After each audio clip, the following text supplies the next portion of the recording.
Ladies and gentlemen, welcome back to Planescape Torment. And we're just going to be covering a few more little areas of the hive here. Let's see, we're going to chat with Mourns for Trees.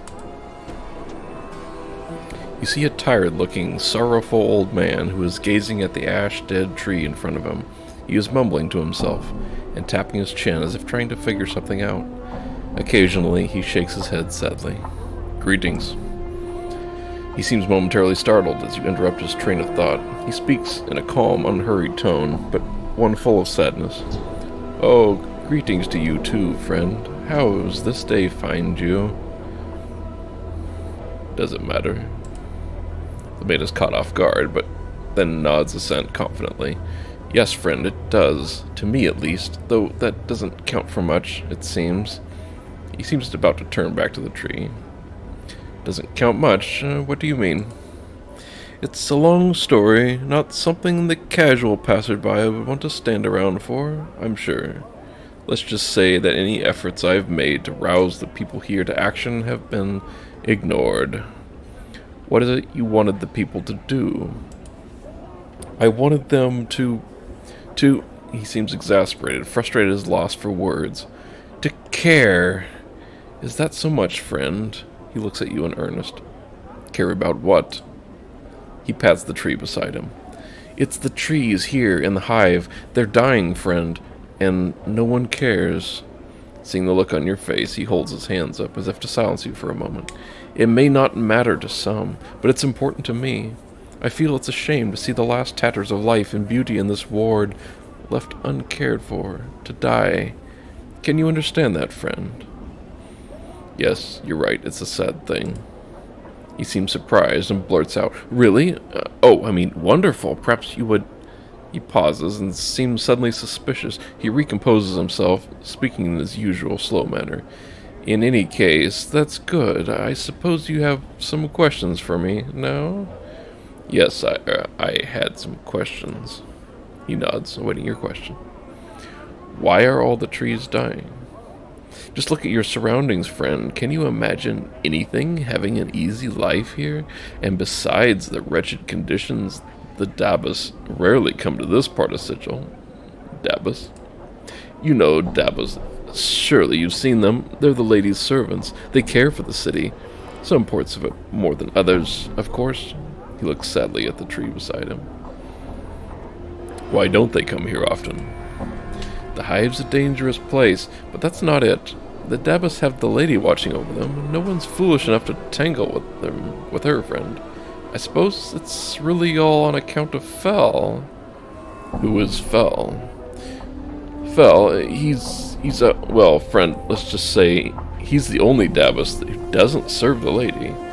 I don't know the whole dark of it, as they say, but he's shunned by his fellows and lives here alone in the hive. He runs a tattoo parlor, but most of Sigil is wary of the place. What's there to be wary of? Well, friend, since he turned from the lady, many people think it's just a matter of time before her shadow falls on him. No one wants to be about when and if that happens, I'm sure. You don't have any idea of how he came to be shunned. Like I said, friend, I'm not too sure. I've only heard vague rumors about him being on the wrong side of the issue when some power decided to butt heads with the lady. You could always try to ask him, friend. I'm told he's friendly enough, just if not a little odd. Some power? A deity, friend? A god? Normally the lady has no problems with the likes of them, and she keeps their lot out of Sigil entirely. His name was Asakar, but I don't know much else about the affair. His name was... The man nods gravely. As I understand it, the lady destroyed him. I wouldn't forget that if you were ever to consider messing about with her or her servants. I had other questions. What are you doing here? I'm wasting time, if anything, friend. He sighs miserably. What do you mean? It's a long story, not something the casual passerby would want to sit around for. Oh, we've already done this conversation tree.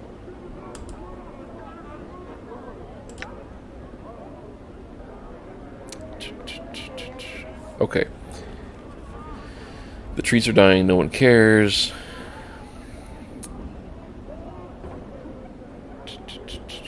So last time we said, yes, you're right, it's a sad thing. This time we'll do this.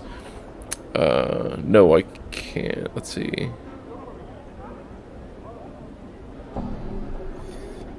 There's an option I'm missing here. Where is it? Oh. Before we did the questions, we're going to do this. No, not just yet. What is it you were going to ask?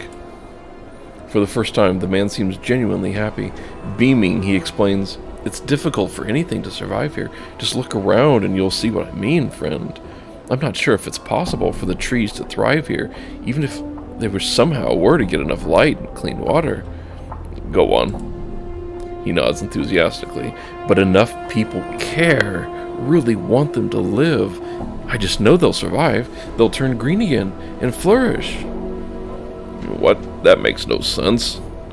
He smiles knowingly, shaking his head. You're new here. I can see that now. You don't understand how things work in Sigil, friend. Belief is everything here. Everything. You could be right. I am right. I'm certain of it. A sense of conviction surrounds him like an aura. He seems so unlike the man you first spoke to. That's all I'd ask of you, friend. Just care for them. Hope for their recovery. In time, should enough people want it, it will come to pass. Can you do that for me, friend? Truth. Yes, I'll help. Excellent, my friend. Excellent. I thank you. You've given me back my confidence, my purpose. Perhaps I can find others like you who will listen. Perhaps will make a difference. What about your companions, friend? Would you speak to them on my behalf? Mort, what do you think? Oh, yeah, Chief, sure, whatever you say. I'm serious, Mort. Can you make the effort? Mort looks at you for a while, silently, then nods. Yeah, I can. If it's that important to you, I'll do it. Thanks. Dakan, could you help this man? One finds your request most intriguing. Trees in the hive, like cities in limbo. They would stand as a testament to the will of the people not to bow to that which would surround and devour them, to take what has been thrust upon them or left behind and make good of it. I, too, will care for these trees. Thanks. I had some questions, Morns. Any change in the trees yet? Yes, friend, there has been. It's so slight you can barely see it. But look, fresh sap from the trunk, and a handful of new buds. It's only a matter of time now. I thank you again for giving me hope once more. You're welcome, Morns for trees. Farewell. We're going to run over... We have to kill 3 of these guys. This wild-eyed man is hunched over, barking and howling at the top of his lungs. Beneath his thick matted hair, you can make out a series of strange tattoos. They run the range from screaming faces to bizarre geometric shapes to what appear to be lines of verse. He is almost naked, but the dirt and filth covering him gives him the semblance of modesty. Give a long, forlorn howl. The man whirls on you as he hears your howl, then gives a lopsided grin and throws his head back, howling with you. He stops a few moments later, and resumes his loping about, snarling and barking like some feral dog. Snarl back at him, baring your teeth. The man's barking ends in a snarl, and he leaps at you. If this is how you want to die, Wolfman.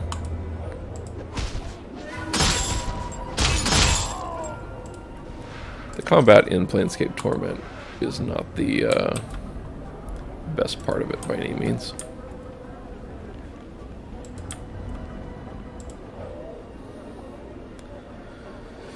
And we'll do the same thing. Greetings. I said greetings. And we're just gonna... I'm hurt. I'm hurt. Oh, we died. Another trip to the mortuary. I hope you haven't forgotten yourself. I don't want to explain our boring adventures all over again. So now we know... Now you know what it's like when you die in Planescape Torment. You are sent back to the most recent area of the game. I think we can get out of here.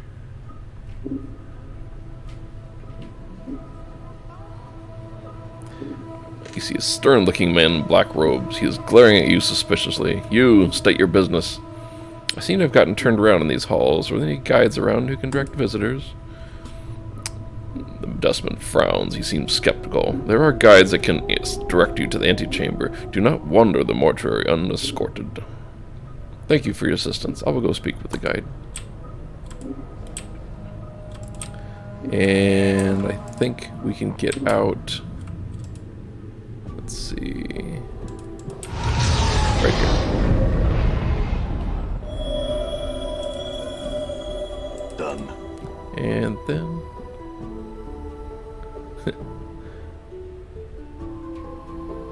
That's DNR's theme playing. It's just a spectacular piece of music. I'm gone. Never get tired of listening to it. Alright, let's go finish off I'm gone. guy that we were fighting. We'll go deal with her later. She pops up. You see that? Alright. That was kind of a tough fight. Yeah, our character's really weak right now, so...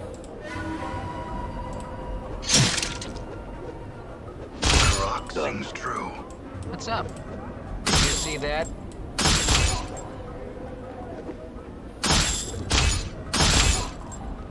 So, journal... Let's see.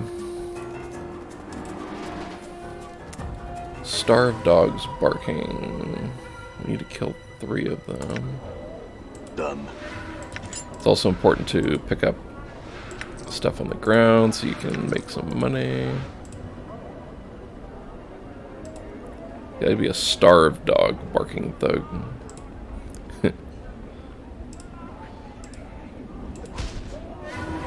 I'm hurt. Again, it has come to pass.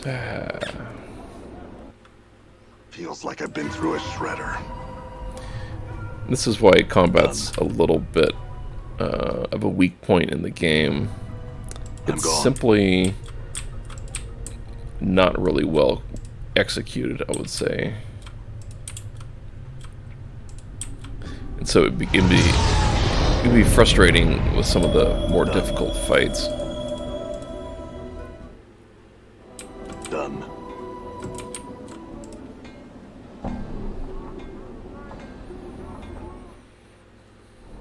All right.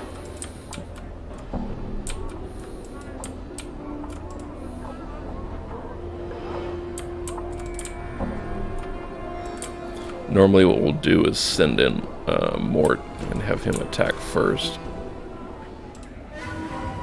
So he can tank the higher armor class. You see that? A little bit better than the nameless one. Also, we can talk with our companions and unlock abilities. Mort, I don't mind you tagging along, but is there anything else you can do besides chatter? Chattering is my best trait. He rattles his teeth for a moment, then grins. Oh, that's good to hear. No, but seriously, Chief, I got a knack for chattering in just the right way. I can really bend an ear, if you know what I'm saying. I got insults, backtalk, stuff that'll curl someone's ears into their skull, you know? How's that useful? It's one of my many talents. I call it my litany of curses, you see. Sometimes I can really bend someone's ear with just the right comment. Of course, then I have to do a lot of running afterwards, but you get the idea. How does it work? Updated my journal. Well, I can spit insults at someone until they get mad enough to chase me around. That might prove useful. Let's go. So, if the target fails to resist the litany, they suffer a penalty to their armor class. And also will do nothing but try to engage in melee combat. So, this prevents mages from casting spells. And that's actually kind of cool. Let's see. Let's talk with Dakan. What is your will? There are things I would know, Dakan.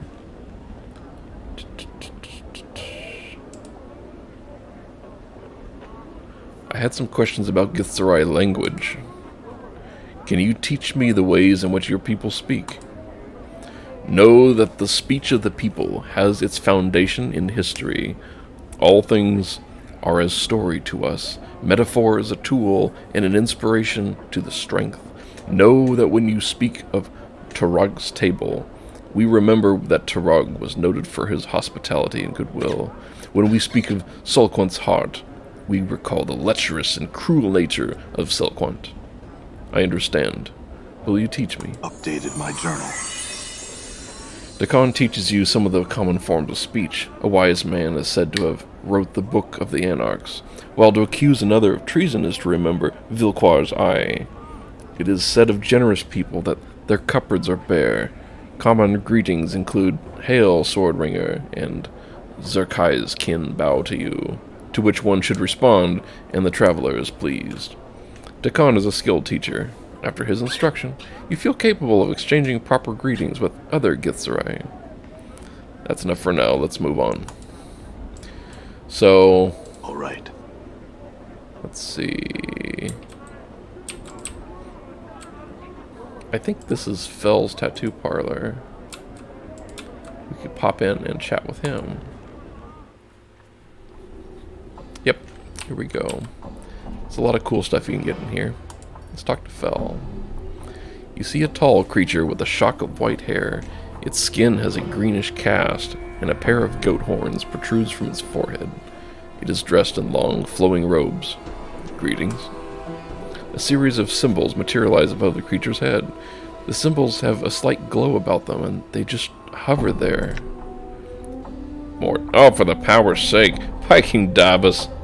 What's wrong? He's a Dabus. They speak in rebuses, those annoying word puzzles. If you don't know what he's saying, then we better find a native or some other way to communicate with him, if we want to. An annoying bunch. My bet, they can speak. They would just rather piss everyone else off by trying to puzzle out what they're saying. What's a Dabus? Chant is, they're the janitors for the Lady of Pain. They float around breaking, fixing, and patching up sigil according to her whims. They're worse than corpse flies. Mort sighs. You can't swat them, though, or the lady'll get upset. Lady of Pain, who's that? She runs the city. You'll know if you see her. She's got these blades around her face. She's about the size of a giant, and she floats off the ground, just like these guys. Mort nods to the Dabus, who is looking at you both. Nobody knows much about her, and she doesn't speak much. All you need to know is if you don't want to make her angry. If you see her, my advice, run. Hold a moment. You said Dabus float, right? This one's walking on the ground. Mort glances at the Dabus and his eyes widen. Ah! I knew you goatheads could walk. I knew it! Mort turns gleefully back to you. Ha! This one must not be aloof enough to get off the ground. Maybe so. The Dabus waits patiently, its hands tucked into its sleeves. A series of symbols materializes above its head, then dissipate, and a question mark appears. Try to strike up a conversation, see if you can translate what the Dabus is saying. You ask the Dabus several questions, trying to get a feel for the rebuses that appear above its head. It is extremely patient throughout your discussion, giving you easy sentences to translate. After a few minutes, you start to get the hang of it. It feels like you've done this before. Maybe you can help me. The Dabus waits. Who are you? As you're about to ask, suddenly you realize you already know the Dabus's name. His name is Fel. As if in a response, the Dabus inclines his head slightly, and a lone symbol appears above its head. It is blurry at first, then resolves into a white oval with a black lightning bolt through it. I feel like I know you, Fel. Fel bows reverently, and a stream of symbols swirl about his head, rotating clockwise, then counterclockwise. It takes you a moment to translate. This is the first time, and not the first time, you have come to this place. Do you know who I am? Another series of symbols materialize quickly and sharply into focus above Fel's head. The translation comes to you just as quickly and sharply as the symbols themselves, as if you have translated the exact same string many times before. Yes, but I am not permitted to tell your story. Why not? Updated my journal. For a moment there is no response from Fel, then a stream of rebuses appear as if trickling out of Fel's mind. My apologies, I cannot change the nature of a man. You can't explain why, but the last sentence sends a crawling sensation through your skull. Nature of a man. What does that mean? The symbols that appear above Fel almost mirror the previous stream. My apologies. I cannot say. I see. I had another question for you, Fel. This is a recurring theme, as you may not have already picked up on. The concept of the Nameless One being in a loop, and he's constantly talking to the same people and having the same conversations over and over and over again for hundreds of years. This is something we'll see more often through the game. You say you've met me before, Fel. Do you know how I died? Fel does not respond for a moment. Then slowly, menacingly, 3 symbols materialize above his head, each of them casting a long shadow. Shadows. Shadows? The 3 symbols swirl about each other, each leaving a faint black misty trail about them. They take on a ragged edge like teeth and talons and multiply. Where there were 3, there is 9. 9 becomes 27, until the room is a swarm of shadows. Many shadows. They streamed from the darkness, swarmed you, then left you to die. Why? The shadowed symbols swirl into one, then dissolve, to be replaced by a single symbol. I do not know. I see. I had some other questions. What is this place? The slow train of symbols materialize around Fel's head. The symbols take several moments to resolve, starting with simple lines, then fleshing themselves out into breathtaking colors. This is where I tattoo color and life upon flesh and bone. Can I see what tattoos you have? Alright. We do not have the money for the majority of these, or any of these. Tattoos of armor class, hit points. Mostly we're going to be doing... Let's see... We'll want the wisdom.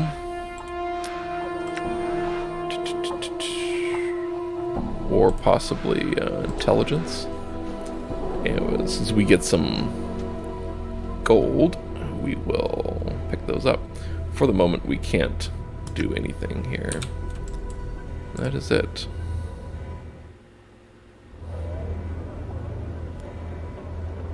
Okay, barking welder. Done. Starved dog barking.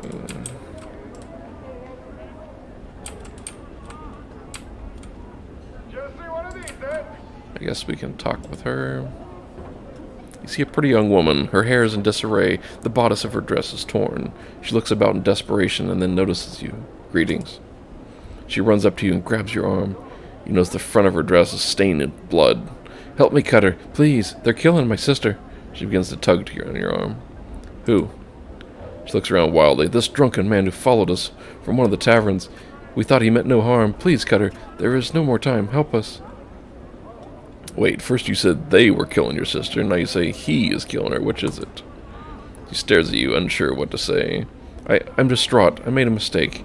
She glances at the blood that stains her dress. Please help me cut her. Examine the blood on her dress. You glance down on her dress and look at the blood. Though it appears to be real, it has completely dried. It must be hours old. That blood is hours old. What are you up to? You see her eyes flicker to the blood stains, then back to you. You think you can hear a hint of nervousness in her voice. You are mistaken, Cutter. Please help me. My sister lies dying while we tarry. Truth, you're up to something. Tell me what's going on or I'll kill you. She looks into your eyes and glances at the scars that cover your body. She swallows nervously. You can see her pale before your eyes. I'm supposed to lure people into an alley nearby. They're waiting to take your jink. She looks at you apprehensively. Get out of here and don't come back. She nods curtly, then backs away from you. She hesitates for a moment. Thank you, Cutter. She sprints off. You can just follow her into the alley, but it can be a bit of a tough fight, and I'm not really interested in doing that. Alright. I think we've covered most of that section of the game.